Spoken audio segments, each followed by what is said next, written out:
we all have a to-do list. There's lots of stuff on it. You got to get your dry cleaning. You got to get your milk. Here's an idea. Save hundreds of dollars on car insurance on your to-do list. And the good thing is you don't have to drop off or pick up anything. All you have to do is go to geico.com. In 15 minutes, you could be saving 15% or more on car insurance, extra money in your pocket. It may be the most rewarding thing you do today. Now, Podcast One brings you Spike's Car Radio, a downloadable cars and coffee, hosted by writer, comedian, and automotive enthusiast, Spike Ferriston. Now, here's Spike. Hi, everybody. Hello, Spike. I don't have the flu. You better not have the flu, because if you give me the flu... You're already levying threats at me. I said I don't have the flu. Okay, I levy threats at you every day, every minute. Here's the good news, Zuckerman, because my wife got I keep hearing this story. Whoever in your family didn't get the flu shot gets the flu this year. And I went down to the pharmacist because now I have to do all the kid stuff and pick up all the drugs. And I said, anecdotally, this is what I've heard. And the pharmacist says, yeah, we're hearing this too. This flu vaccine, bullseye. Get it. It will save you. And I'm watching the parents and sometimes the kids, but mostly the parent that said, I'm not getting the vaccine. I'm watching them go to the hospital. It's amazing how quickly my wife just ran out of time to get it, right? And she thought it was early enough in the year. How quickly from 7 o'clock, like, I don't feel right, to 10 o'clock, I'm dying. How quickly it came on her. Wow.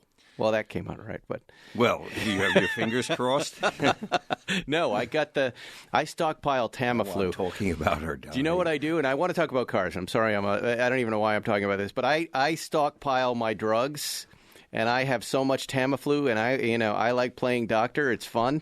I come from that medical family, and I've got her back on her feet in 24 hours. She feels great. I had to do all the kids this morning and get them off to school, but she's trending. She's trending better. She's going to survive. And I come from a medical family. My father happened to be an OBGYN, so I naturally know what I'm doing. My grandfather. So we both know. My mom was a nurse. Yeah, I know. A little bit of knowledge. All of us. It's a very dangerous thing. Yes, we can handle obstetrics and gynecology by virtue of the family business. No, well, I call my general practitioner, and I just do what he says. Our good friend Ron Ben Bassett. He is the greatest He's the best, doctor. Right? And I texted him, and he talks me through it. And, what a lifesaver he is. Hi, Ron. How are you? Anyway, okay. We have a great show for you today. We have John Hennessey from Hennessey Motorsports coming in. He's going to be here. We invited him in. He was on a few weeks ago. Yes. We said if you're in town, everybody's in town for the LA Auto Show. Before and after this show, you're going to hear lots of our friends from across the country because they're all here, and I think I have about 20 shows recorded. We're just going to keep rolling them through. All of our friends from the East Coast are here. Zuckerman. Yes, sir. I'm driving the 2019 Genesis G70 3.3-liter turbo sport, right? Is this the one that sometimes makes me think it's like a Bentley? A little Bentley-ish in its execution? This is just a brand I know nothing about. Like, I know more about Kia than I know about Genesis. And Genesis isn't Genesis Kia? Genesis is the luxury top end of Hyundai. Oh. Kia is owned by Hyundai. Apparently, Hyundai in South Korea, they have the biggest car manufacturing plant in the world of any other manufacturer. And these guys are busy at work, right? So somebody reached out to me and said, do you want to drive? Usually I say no to stuff like this because it's not quite what I like. But I wanted to get familiar with the Hyundai brand again, right? I make fun of them a lot, right? It shows our age because in the 90s it was there with Yugo as the cheap entry point into car ownership. This car has really impressed me. I'm really impressed. It's about $15,000 cheaper than an M3, right? It's clearly aimed at M3s and S4s, right? I wouldn't even know what this looks like. Can you show me? Here, I'm going to show you a picture of it right there. That's literally the car I have. I had no clue. From this car you would like because you like those BMW. You know how you like zipping around in those BMW sedans? Right. That is like that. We got to close that shade right there, Zuckerman. Pull that close. I've never had daylight coming through that. It reminds me of an outside world, and I don't want to think about that. I want to think we're alone in here. Let me just tell you, Arthur St. Antoine. Do you remember Arthur St. Antoine? He did a great video a long time ago on Motor Trend that was the one of the Blue Angels versus the new Corvette. That, I don't remember. I used to watch. Yes, of course. I used to watch with Jack, my son. Yes. We watch it twice a day for about 2 years because he liked the Blue Angels and he liked Corvettes. And it's 10. Back then there were 10 million hits on it. I was like, who is Arthur St. Antoine? He writes about this car. And it's really on the nose. It's exactly what it's going to say. My first observation of the G70 after a few minutes behind the wheel, it represents a refreshing departure from today's norm, using fiddly screens instead of simple buttons. And you're going to like this in a moment. The Genesis does have a big central display, a clear and quick responding touchscreen, but it's well supplemented with knobs and buttons for climate control, blah, blah, blah, switches, and knurled rotary controls on the wheel. Oh, knurled and knobs and a buttons. helpful row of tabs on their center dash. As for the touchscreen itself, intuitive to use. This sentence right here has been my experience in this car. There's nothing frustrating about interacting with this vehicle, and that's something you can't say about a lot of modern luxury sports sedans, okay? I'm going to talk about how it drives.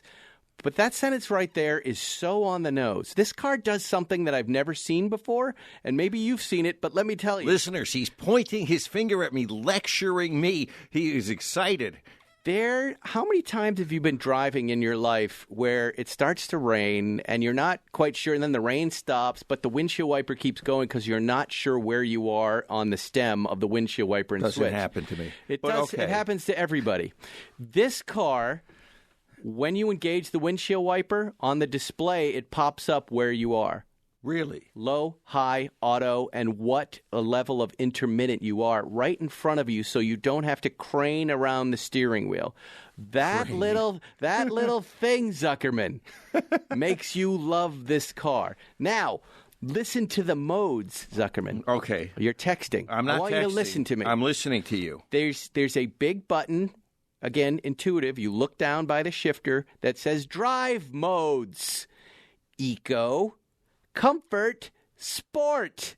Oh, bro. How many times have I said, this is all I want? I don't want 10,000 buttons McLaren that I don't know with switches and everything else. I want eco, I want comfort, and I want sport. We've got paddles. The only thing it doesn't have is a drift mode. But you can totally, this car is really, I'm really impressed with it. I don't know what else to say. I hear this and I see you carry on. Do you like the name? The name bothers me. What? Genesis. It makes no. It feels very Korean churchy. Well, in the beginning, Hyundai, the book of Genesis. Do you know what Hyundai means? In the beginning. What does it mean? In Korean, what it translates to. It translates into something like metal making. Modernity. Modern design. Modern. The concept of modern. Genesis, you're right. It sounds biblical in a way, right? Yeah, of course. It doesn't. But these guys are doing a good job, I have to say. I mean, for the money and for $15,000 less than an M3 and, chip it up, have some fun. It's a perfect little car. So it's a credible alternative to anything German or Japanese, you're saying? Absolutely. Yeah. I guess you're starting at a price point, right? And if you don't have the money for the M3 is what I see it kind of aimed at, you've got something comparable here that's quick. And this car, we haven't hooned it that much, but we've been having some fun in the car, right? Taking turns a little fast on the wet roads and getting whipping around a little sideways on the way to the school line. It's a fun deal. But what I'm most impressed with is the ease of use. I have not been frustrated at a single point. I've not been frustrated driving this new car that's just dropped in my driveway where I don't know anything about it. I don't know how it works. I just get in and I drive, and where I look, everything is. What and color? It has a simplicity. What color do they give you? White or blue? I haven't even looked up the blue that it is, but it looks like a sapphire blue metallic with black wheels. It's sporty. Like, you know how we joke about sporty? Right. It's the very definition of sporty. Nothing beyond. It's a sporty little car at a good price point, and it's fun. You caught me hooning the other day. Yes. My kids and I, we went to see Ford versus Ferrari. By the way, an amazing to do with your boys, father and son movie. And maybe there's some moms and daughters who want to go see it, but as a father and son movie, it's just such a bullseye. It's such a nice moment to be watching that movie with your boys. And as we're crossing the bridge on Sunset there, we heard this this growl of a Porsche. And we stopped talking, Zuckerman, and I said, something's coming down the road. And then it was a GT340 black. And then it was you with your scarf flying out the window, doing about 100 miles an hour on the turns. I went, that's Zuckerman. I said, let's try and call him. I know you don't have any sort of connectivity in that car yet. You pick up the phone. Hey, the ground. Now you're taking a call at that speed. It was so cool looking, though, I have to say. You look great. The whole thing, the whole package. I hadn't been in that car in a while, and really, I was impressed. My God, this really is a race car for the road. Yeah. It is so capable. It is so good. Everything about that car. And I was just in a moment where nobody else was on the road, and it was an experience that was a 10 That out car of is 10. such a winner. Yeah. 10 out of 10 that has I was to be having. back. Those two cars I have to put back in my hangar, 73 RS and then that 40. There's no way you can live life without them. They must be bought. They must be bought.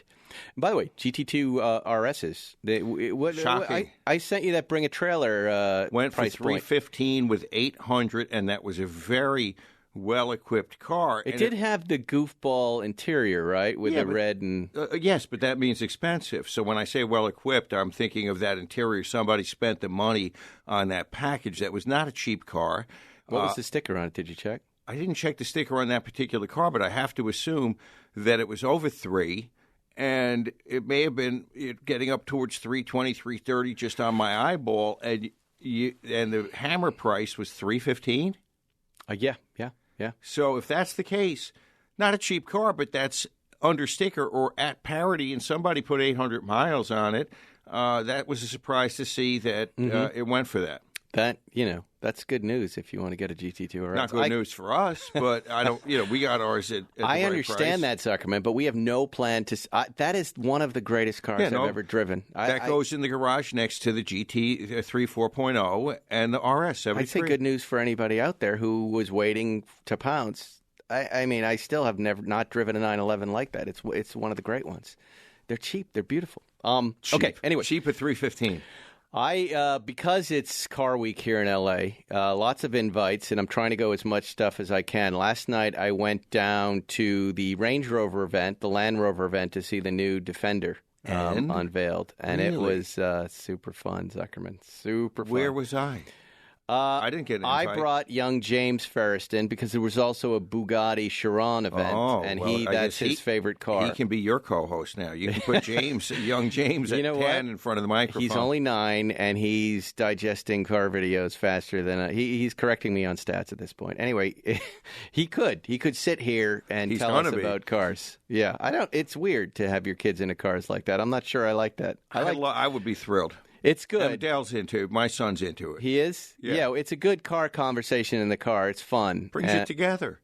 Yeah. No, it's good. It's definitely good. And he's a huge fan of the podcast, and he takes our T-shirts. I always buy him 10 or 20 of our Blip Shift T-shirts, and he hands them out to the kids in school. So much easier to talk to your son about cars than the birds and the bees. Yes. No, he's up on that, too. Anyway, there was a moment in this presentation where this, and forgive me because I don't know who this guy was, but this kind of Dr. Smith guy from Lost in Space came out in a bright blue suit with like a blue T-shirt and was very interestingly put together and gave a speech about the car. And you would have loved it just because of his presentation. If you guys don't know who Dr. Smith is from Lost in Space, please Google, watch on YouTube to get the reference because that's funny. And he was very British, and he was making very British jokes that didn't quite go over, but he was owning that they weren't going over. He goes, there's my first failed British joke, and it was really making me laugh.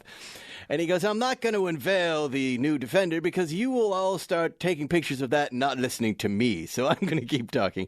He was entertaining, but before he unveiled the car, Zuckerman, and I want to read this to you. Dr. Smith. Dr. Smith. The craven, calculating coward of Lost in Space. Their presentation, he was talking about the design of the car. And I always love this, how you engineer emotion and how you engineer the lineage of things. I love that conversation. And he was deep in it. By the way, here he is. Here, look, hold on. There's the Dr. Smith guy right here. Totally. Right? What color suit is that? Where do you buy that? England, I would guess.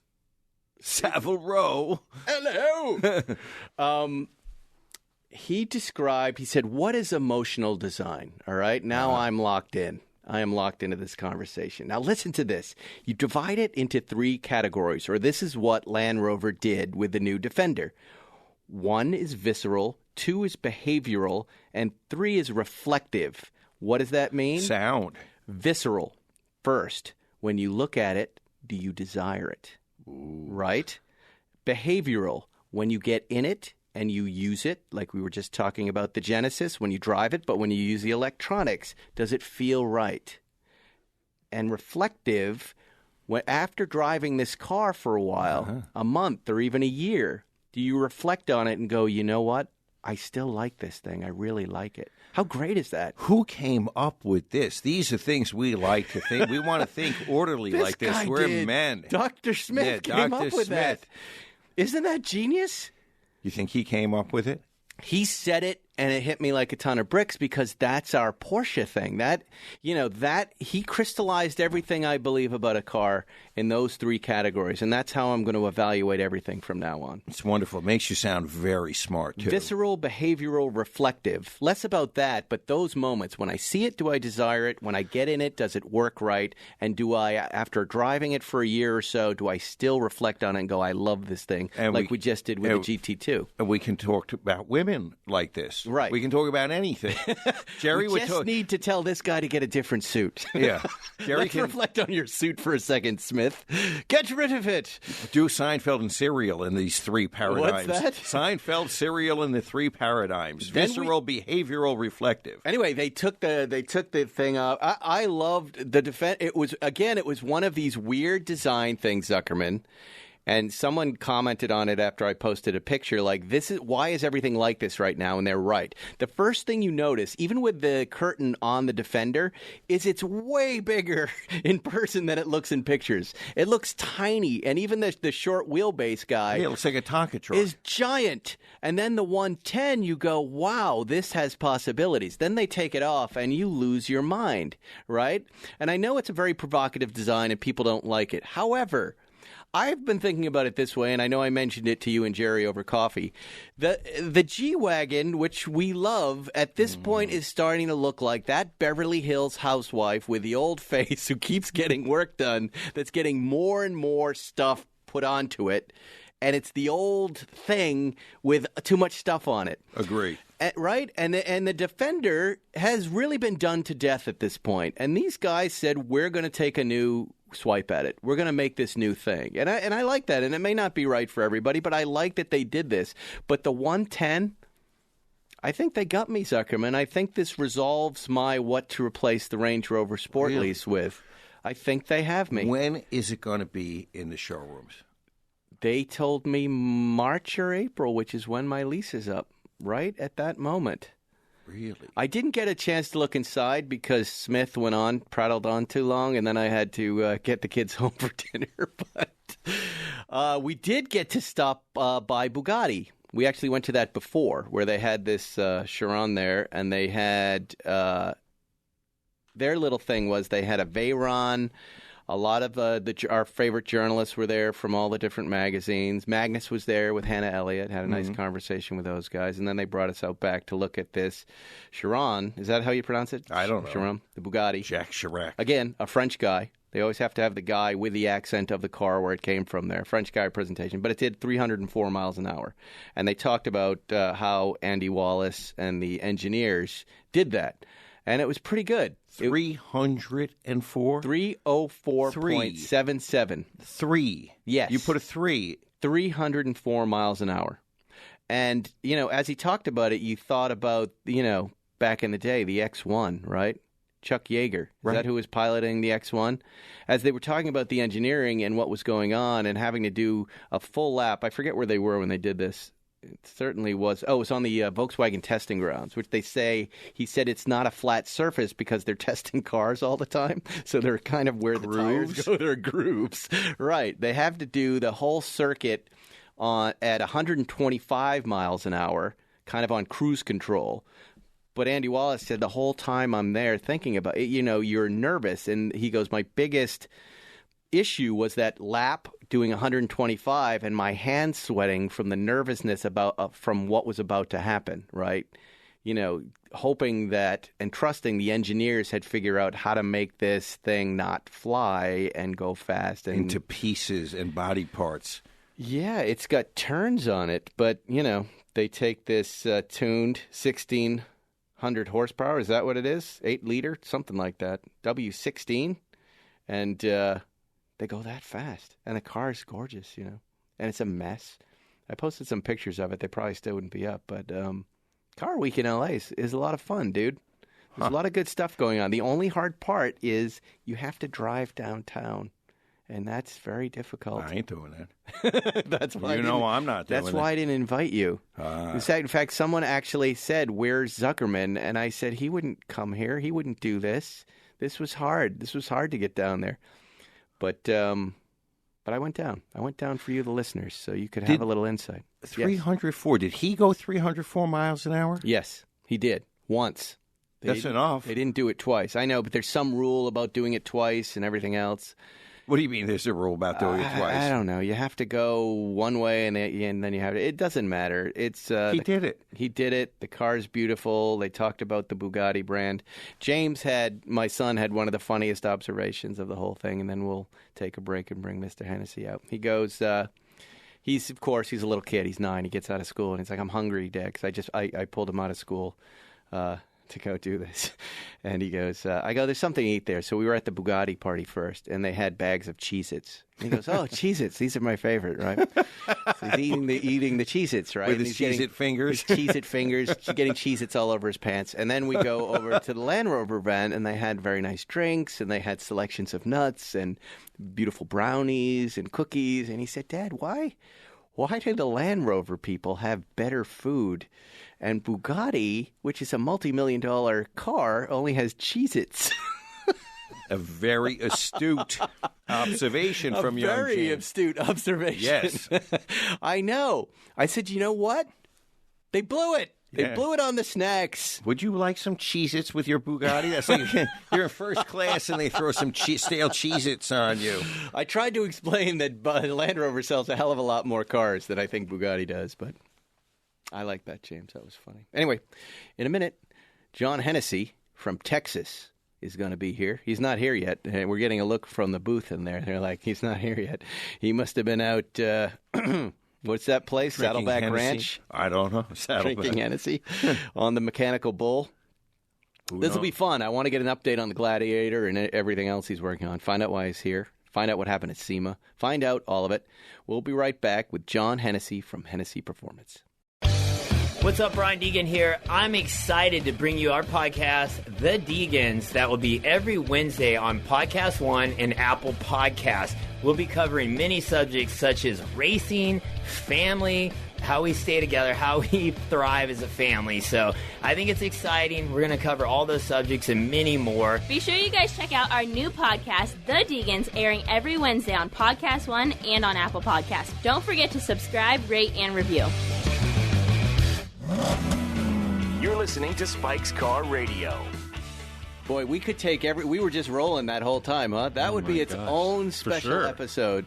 If you heard, because we covered everything. We covered Sondland to penis injections.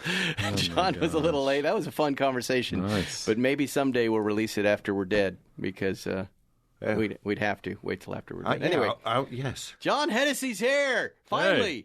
Absolutely. How are you? Last time I saw you was SEMA 2 years ago. Man, has it been that long? It's been that long. Why are you in town? LA Auto Show. I like to go to the major auto shows to kind of see what's new and different, and gives me a chance to see the product, see people in the industry, maybe see a few podcasters and influencers like yourself, and it's where I get inspiration from seeing other product and seeing what's going on. You show? Oh, I'm sorry. Go ahead. Yeah, go ahead. Do you show product yourself there? It's been a long time since we've shown anything in LA, but I would consider having a display maybe next year. California is an important market for us. SEMA is more important to you, though, right? Here's my view on SEMA. SEMA is important to be at for the industry. Again, for me, it's more people driven. We work very closely with Shell Pennzoil, so they have an awesome display, and All we have to do is show up and bring vehicles. Yeah, you've got a great presence there. But as far as promotion and marketing, it's hard to promote a product at SEMA when 1,000 other companies are all tooting their horn and saying, hey, look at my cool Gladiator. Hey, look at my cool Super or whatever it is. So it's too big. So I find that from my guerrilla marketing 101, I would rather promote something it doesn't make sense for me to compete with the Ford and GM marketing teams. They've got a gajillion dollars and hundreds of people, and we're a small company. So I typically like to promote something on a slow news week. Right. Yeah. Why not have your own event? Why not do a small Lufka cult here of some kind with your Hennessey cult or something? Yeah, we have done that, and certainly the next time we're out here, I'll make sure you know about it. And, You've done it in L.A.? 2 years ago, after we introduced the Venom F5 design model, we had a private event down at Victor Carrillo has a shop down downtown near downtown. I had a little private event down there, so it kind of depends on what our strategy is. There's certain times when we want to do something that's kind of private, and there's other times we want to toot our horn to the whole world. Right. I just remember when I was walking through SEMA, it is massive. You just had such a great presence there because you've been around for a long time. You're an institution at this point, and it didn't matter to me seeing all the other stuff. It's not old. It's just hot rodders and tuners, and they come into their own, and then you start to trust them more, and they start to be their own brand that you trust. Yeah, and I don't know much about the hot rod scene and what you guys are doing down at SEMA. Sure. But I remember walking through and go, oh, there's something I know. Right. Hennessey Performance. Right. Yeah. And I know their stuff. No, look, it's fun, and I think anymore. I mean, I used to go to SEMA when I was younger to see what's the new exciting product. Where might I get some inspiration or find something that could help our business.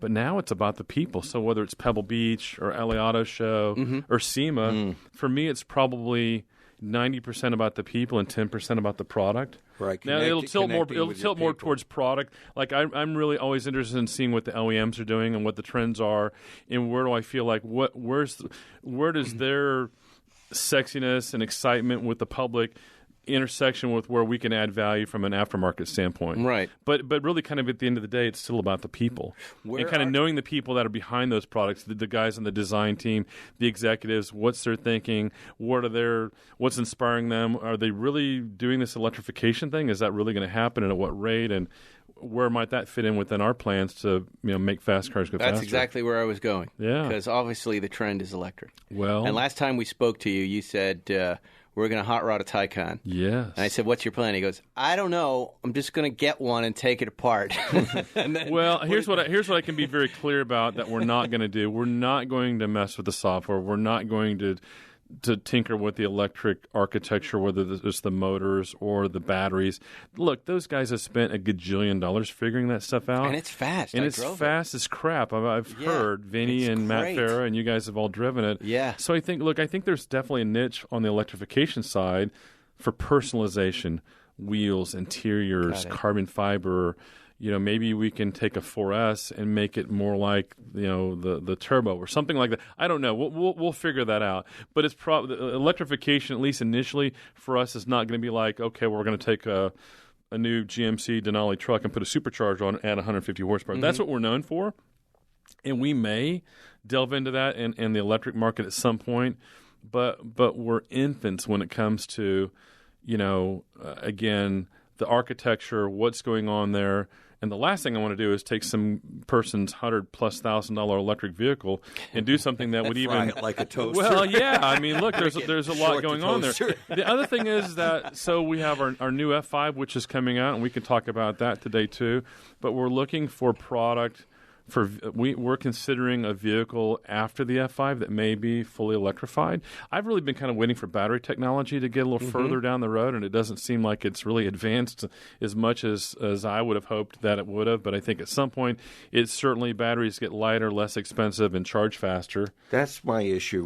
When's that happening? I thought 5 years ago, we would be there now, and it may still be a ways down the road. But I think, again, it's something that we're seeing that our high-end clients that are spending, whether they spend $100,000 with us or spend over $1 million with us, they have kind of like mini fleets of cars. Right. And an electrified car, whether it's a Tesla or a Taycan, are part of that fleet.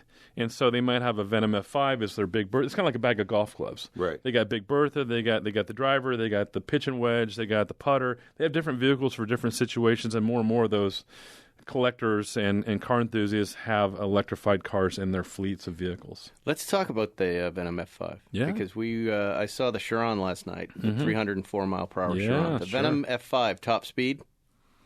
We don't know. We don't know. We're going to find out. It's an 1,817 horsepower. It's got a lot of horsepower. We've spent. What? Well, let's just talk. Where do you think? Where do you think it tops out? Give us a range between me and you. And everybody listening. Just between us girls, with nobody listening in. It's always been a goal from the very beginning of the program for that car to break 500 kilometers per hour. Now, we talked about 300 being the goal. That's right. And that was kind of like, and I would never talk about 500K because I'm like, well, 300, we got to get to 300K, 300 miles an hour before we try to go. 500K is 310.7 miles per hour. They were saying last night the Bugatti traveled at speed when it was there. It was 400 traveling feet per second. a football field every 0.8 seconds. Yeah, 400 feet per second is thereabouts. Football field Yeah. every 0.8 seconds. Yeah. Isn't that crazy? So tell us about, obviously air is an issue at that point, right? There's a lot of challenges. What are I've always noticed that over 160 things change, and then over 204 things change again. Yeah. Right? Right. What else? What happens over 204? Where are the... as far as buffeting and wind and resistance and flying. Gosh, I mean, we could do multiple podcasts on the subject. I would say just high level, it's just like aircraft. It's thrust versus drag. And so once you kind of have the math figured out as far as, okay, here's the drag of the vehicle and here's how much thrust, how much horsepower we need to achieve a certain speed, then it becomes stability of the car. So you might have a certain, CD number, certain drag number, but then you have to have balance. So you have to have enough downforce on the front and rear of the car to be able to steer it and be able to have it stable. But if you have too much downforce, then you get into an issue of having too much load on the tires. And the whole tire question comes up. Wow, and people have been asking us, and some media have kind of tossed a few rocks at us along the way, like, well, what about tire technology? Well, I didn't know that Michelin was working on something specific for Bugatti because they've got their own NDA. But I knew that the Michelin tires were capable of going over 300, and they proved that. And so, if anything, by Bugatti getting to 300 first, they kind of did us a favor because they did some significant tire testing and validation that I think that we can benefit from. And are you saying that there would be so much downforce the tires might just pop? Shred. Well, all tires have a load capacity, whether you're pulling a pickup truck with a trailer in the back or whether you've got downforce at 100 miles an hour or 300 miles an hour. And so, again, so our car will have probably 400 pounds of downforce on the nose and 600 pounds on the rear. That's what our engineers feel like. That's a properly stable car, and our car is much, much lighter than the Chiron. And so we feel good about having the proper loading on the tires and the proper balance of speed. But it's taken a lot of time to sort that out. The Bugatti, again, is a bigger, heavier car, and I'm sure they had their own challenges to reach those speeds. What's the weight of your car? We'll be under 3,000 pounds. Wow. 1,800 horsepower. Yeah, right. Power to weight ratio, baby. Carol Shelby had it right back in the day. She's just an ultralight with a jet engine on it. Did you see Ford versus Ferrari? Did you like it? So it came out, I guess, last Friday. My wife went out of town for a wedding, and as she was coming back into town, I came here to L.A. So I almost went to go see it last night, but I'm like, I want to see this with my wife because I feel like it's going to be emotional for me. I'm probably going to grab some Kleenexes to come watch it. I think I kind of know. You knew Carol Shelby. I met him several times, and I think he might have loosely known who I was, but I think, always a guy. I mean, look, Shelby inspired me to get in the business back when I was racing my car in 1991, and I learned the first rule of making a small fortune in the racing business: you start with a larger fortune, right? And so as I'm like blowing my wad racing and not working, I thought, well, gosh, if there's a way I could like make a business out of like my car hobby, and I thought, well, gosh, Shelby did that, Roof did that, maybe I can. Yeah. So for sure, I sit here today being in this business for almost 29 years because Shelby had made a significant impact in the industry, and gave me inspiration. No, he was married 7 times. Did I get that right? I had they left that out of the movie. He had a bad ticker. No surprise. So Dan Gurney became a good friend in his later years, and I was having dinner with Dan and Evie and my wife and some friends down in Orange County, and Dan told me, he says, people say that Carol's been married like 8 to 10 times, but Dan felt like it was more like somewhere between 11 and 13 times. Really? Yeah, I mean, you look at if you ever watch the Mad Men reruns or whatever, like kind of the old school way things that kind of guys that were like happening would operate, and I'm add Shelby into that mixture with another layer of but anyway, that's a lot of alimony. That's a lot of alimony. He's a busy guy, highly motivated to build cars. All right, let's talk about your cars here because there's something new on your site that I saw on Facebook here. Okay. What is it? Aside from the Maximus, the Goliath. The Goliath. 700? It's cut off here on my screen. Yeah. And we had just announced that last night. So the new, we introduced the Goliath 6x6, maybe a year and a half ago. It's a 6-wheel drive. We take a Chevy Trail Boss pickup truck and add an extra axle. Zuckerman. It's insane. I love it. Yeah. It's really great. And so we just announced our upgrade packages, 700 horsepower. But wait, just take me back to the 6x6. Who's driving those? So cool stories. Okay, so the guy that owns the first Goliath 6x6 is a guy from Wisconsin who owns the largest potato farm in Wisconsin. He's got a Cullinan. He's got all kinds of cars. He's got a farmer with a potato farmer with a really nice jet. He took me on a ride on his plane one time. Potatoes, we were going to Indiana for a trade show, the PRI show, and he was like, "I'm going back to Wisconsin. I'll just take you guys and drop you off in India." I'm like, "Dude, nice." Anyway, so it's the kind of that eccentric, 30,000 acre. He could put a lot of potatoes in the back of his truck. So that's the guys with bankroll and ego, And he's showing it probably more than he's using it. Of course, right? these vehicles are for fun. I mean, look, I've got some clients in the Middle East. I've got a client with 2 Velociraptor 6x6, so Ford Raptor trucks with 6-wheel drive. Wow. They're in the Philippines, and these guys are out on sand dunes and all kinds of crazy stuff. Wow. But to your point, most people are going to just drive it to Mostro's on a Friday night and show off, right? Cool. Yeah, nothing wrong with that. And the Gladiator. That's the one, right? That's what we're really excited about. I feel like that truck, I was very excited about it. Not yours, the actual just stock Gladiator. No, stock Gladiator is awesome. I was a little let down by it when I saw it, and I just thought it didn't quite look right. It's fun to drive. Tell everyone what you're doing with the Maximus, you're calling it. And you're only making 24 of these? Only making 24. We're finishing the 3rd one. We've got 4th and 5th going into production, so they're very popular. $225,000 Jeep.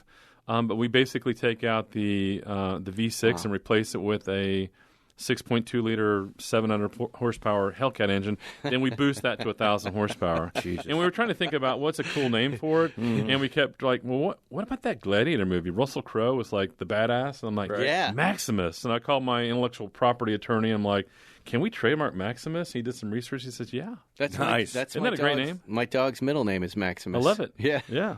That's what the pound name him. Yeah. Go for Maximus first. Yes. 0 to 60 in 3.9 seconds. Come on. Yeah, dude, it's ridiculous. Well, are we going to see any here in L.A.? Yeah. I'll get one out here to Vinny, and we'll make sure you get some seat time.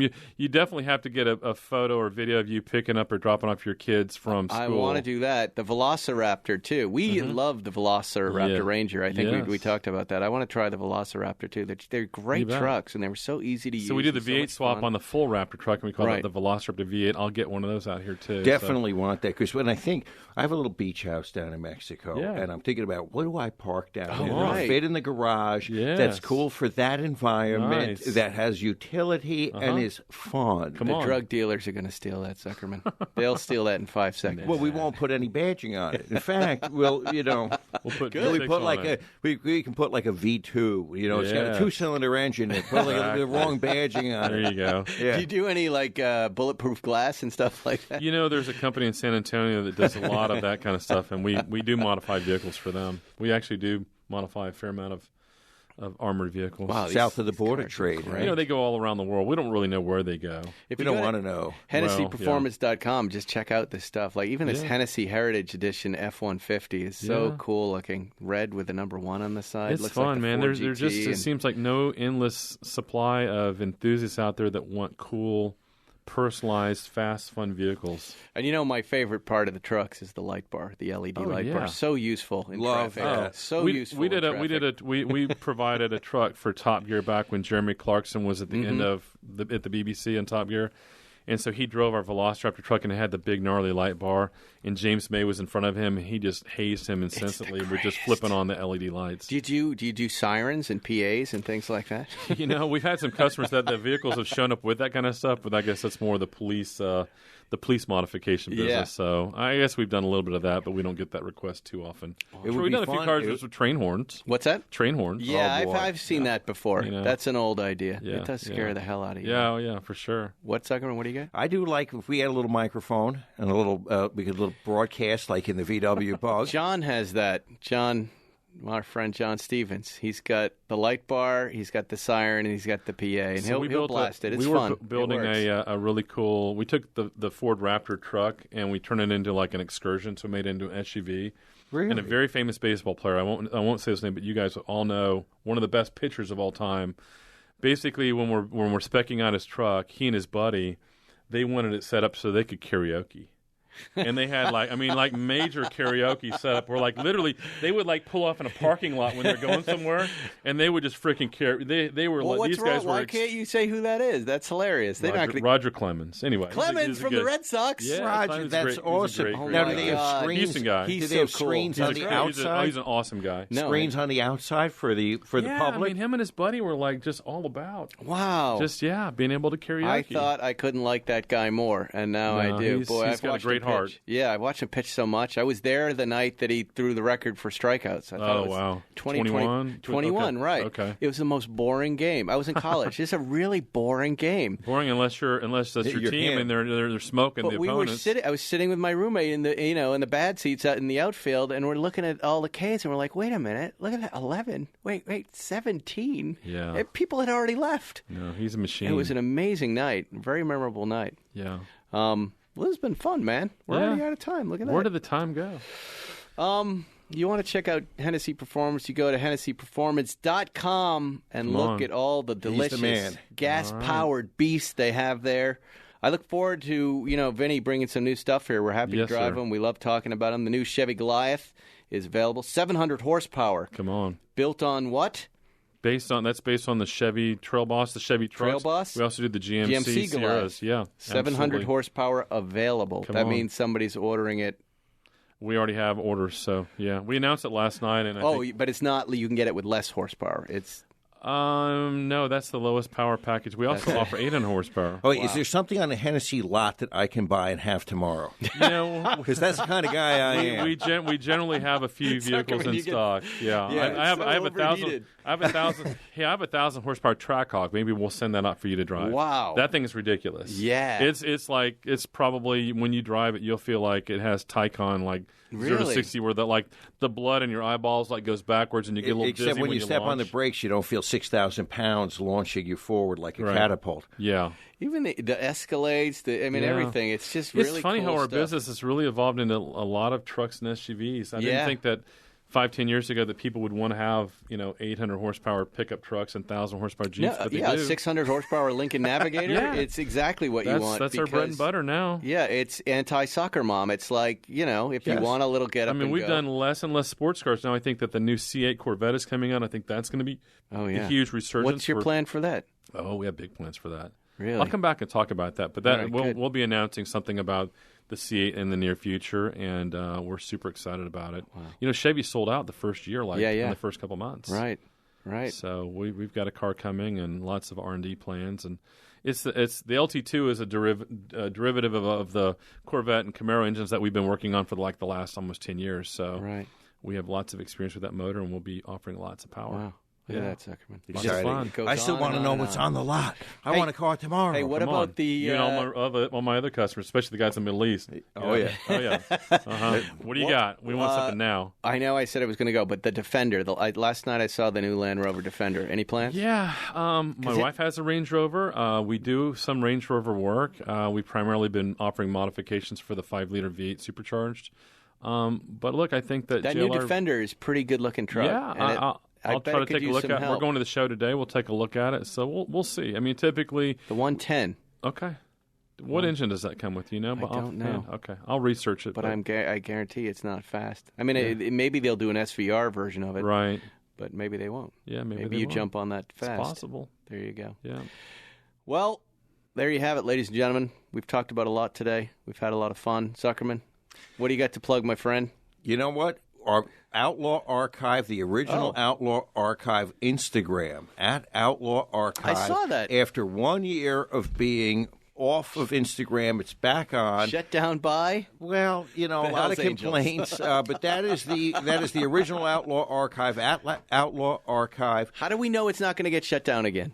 We're going to do our best. Okay. And you know what? I figured out a way to thread that needle into that company, that very large company with very few people, so that we can keep bringing, the Outlaw Archive can keep bringing the history of outlaw motorcycle clubs in California from the 50s and 60s to the public, to show these amazing photographs, articles of clothing, letters, and other ephemera. It's a celebration, and you guys could not be more passionate about this group and the history of the group, and you treat it with the utmost care, so no one should be upset with it. It's really an amazing project. Yeah. Check Did you it ever out. see that show Lincoln Lawyer?